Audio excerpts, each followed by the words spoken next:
ওমানে বেআইনিভাবে প্রবেশের চেষ্টার সময় ১২ জন বিদেশি নাগরিককে আটক করেছে দেশটির আইনশৃঙ্খলা রক্ষাকারী বাহিনী। একই সাথে তাদের এই কাজে সহায়তা করার অভিযোগে একজন স্থানীয় নাগরিককেও গ্রেপ্তার করা হয়েছে। সোমবার এক বিবৃতিতে এ তথ্য জানানো হয়। উত্তর আল শারকিয়া এবং আল উস্তা অঞ্চলের প্রশাসনিক দপ্তরের যৌথ অভিযানে তাদের ধরা হয়। জানা গেছে, আটককৃত ওই ১২ জন আফ্রিকা মহাদেশের বাসিন্দা। তাদের কাছে ওমানে প্রবেশের কোনো বৈধ কাগজপত্র বা অনুমতিপত্র ছিল না। তারা লুকিয়ে সীমান্ত পার হয়ে ওমানে ঢোকার চেষ্টা করছিলেন। কর্তৃপক্ষ আরও জানায়, অভিযুক্ত স্থানীয় নাগরিক তার ব্যক্তিগত গাড়িতে করে এই ব্যক্তিদের লুকিয়ে দেশের ভিতরে নিয়ে আসার চেষ্টা করছিলেন। গোপন খবরের ভিত্তিতে গাড়িটি থামিয়ে তল্লাশি চালিয়ে তাদের সবাইকে আটক করা হয়।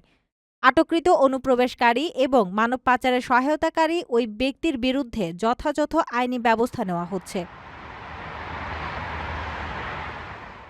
প্রবাসীদের জন্য নির্মাণ হচ্ছে দেশের প্রথম স্মার্ট সিটি, যেখানে থাকছে স্কুল, মসজিদ, হাসপাতাল, সুইমিং পুল, হেলিপ্যাড, জিম, পাঠাগার, সুপারমার্কেট, শিশু পার্ক সহ সকল নাগরিক সুবিধা।